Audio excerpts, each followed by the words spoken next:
अस्सलाम वालेकुम dear students, welcome back to smart path academy. Previous lecture में हमने बायोलॉजिकल मेथड को डिस्कस किया था। आज हम उसी से रिलेटेड उसकी एग्जांपल को डिस्कस करेंगे। एग्जांपल क्या है? मलेरिया। बेसिकली मलेरिया है क्या? मलेरिया बहुत सारे कंट्रीज में कॉमन डिजीज है। अब ये किससे काज होता है? बायोलॉजिस्ट ने कुछ ऑब्जर्वेशन की, हाइपोथेसिस की, डिडक्शन की, एक्सपेरिमेंटेशंस किए, उससे भी रिजल्ट निकाला कि मलेरिया जो है वो किस चीज से काज होता है। उस लिहाज से ऑब्जर्वेशन को देखते हैं। 19th सेंचुरी में कुछ मेजर ऑब्जर्वेशंस की गई। उसमें जो सबसे पहली ऑब्जर्वेशन थी कि मलेरिया और मार्शी एरिया का आपस में कोई रिलेशन है। सेकंड क्या थी कि क्विनाइन एक इफेक्टिव ड्रग है जो मलेरिया को ट्रीट करने के लिए यूज होती है। थर्ड हमारे पास क्या थी कि मलेरिया और मार्शी एरिया में रहने वाले लोग वहां का पानी पीते हैं तो शायद उससे मलेरिया काज हो जाता। तीसरी ऑब्जर्वेशन ये थी कि जो मलेरियल पेशेंट थे उनके ब्लड का सैंपल लिया गया तो उसके ब्लड में क्या चीज थी? प्लाज्मोडियम था। अब उससे हाइपोथेसिस निकली। क्या हाइपोथेसिस निकली? कि मलेरिया जो है वो प्लाज्मोडियम से काज होता है। अब उससे डिडक्शन क्या हुई? डिडक्शन ये हुई कि अगर प्लाज्मोडियम जो है वो मलेरिया काज करने का सबब बनता है तो जो पेशेंट है, मलेरियल पेशेंट, उनके ब्लड में प्लाज्मोडियम होना जरूरी है। तो उस लिहाज से फिर एक्सपेरिमेंट किए गए। 100 मलेरियल पेशेंट लिए गए और 100 हेल्दी पेशेंट लिए गए और उसको माइक्रोस्कोप में ऑब्जर्व किया गया। अब इसमें जो मलेरियल पेशेंट थे उनको क्या नाम दिया गया? एक्सपेरिमेंटल ग्रुप का। और जो हेल्दी पेशेंट थे उनको क्या नाम दिया गया? कंट्रोल ग्रुप का। फिर उससे क्या रिजल्ट निकला कि जो मलेरियल पेशेंट थे उनके ब्लड के अंदर प्लाज्मोडियम प्रेजेंट था। तो इससे ये रिजल्ट अखज हुआ कि जो हाइपोथेसिस है वो करेक्ट है। और हाइपोथेसिस है क्या? प्लाज्मोडियम ही मलेरिया को काज करता है। अब उस लिहाज से कुछ इंपॉर्टेंट इंफॉर्मेशन है। एक तो ये कि क्विनाइन क्या है? एक ड्रग है जो मलेरियल पेशेंट के लिए यूज होती है।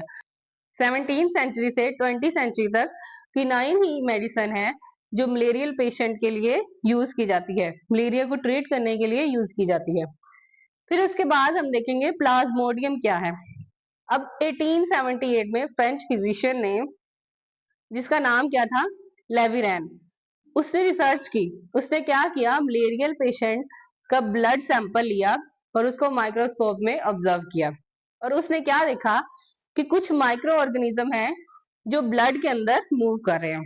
कुछ माइक्रो ऑर्गेनिज्म ब्लड में प्रेजेंट है। अब उन माइक्रो ऑर्गेनिज्म को क्या नाम दिया गया? प्लाज्मोडियम का। ये हमने कौन सी एग्जांपल पढ़ी है कि किस तरह से मलेरिया काज होता है?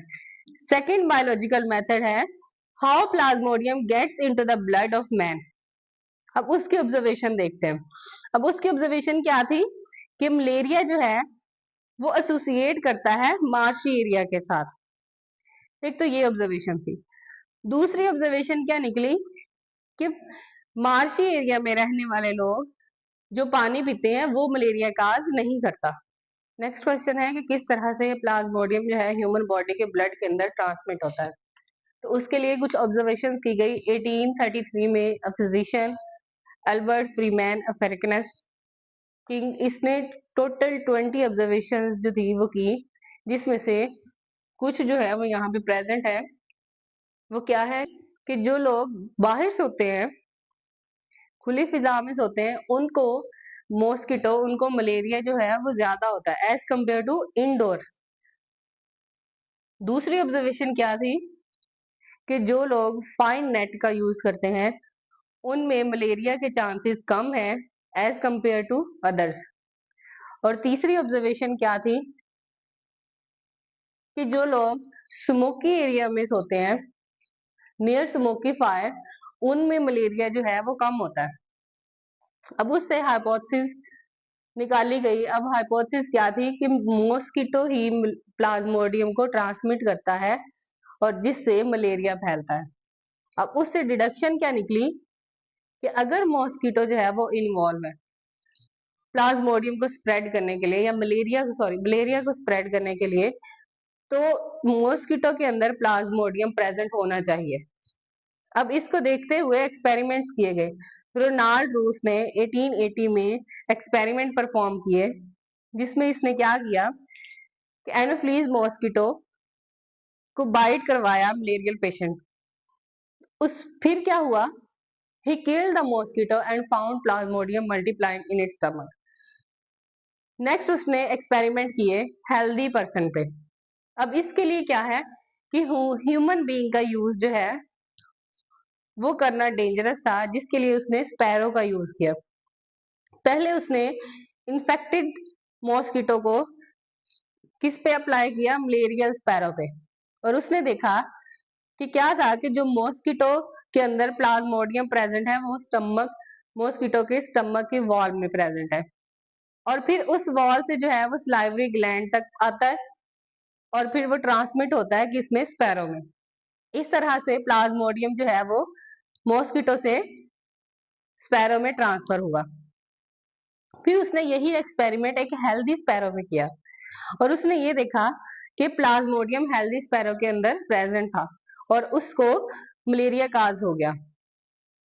उससे रिजल्ट क्या निकला कि हाइपोथेसिस करेक्ट हो गई, और हाइपोथेसिस क्या थी कि मॉस्किटो ही ट्रांसमिट करता है प्लाज्मोडियम को, जिससे मलेरिया फैलता है। आज हमने चैप्टर 1 का last topic biological method discuss किया, जिसमें हमने देखा कि प्लाज्मोडियम किस तरह से ह्यूमन ब्लड के अंदर ट्रांसमिट होता है और मलेरिया किस तरह से काज होता है। अगर आपको हमारी वीडियोस पसंद आ रही हैं तो हमारे चैनल को सब्सक्राइब करें और हमारी वीडियोस को लाइक करें। मिलते हैं एक नई वीडियो में एक नए टॉपिक के साथ। तब तक के लिए अपना ख्याल रखिए और मुझे इजाजत दीजिए। अल्लाह हाफिज।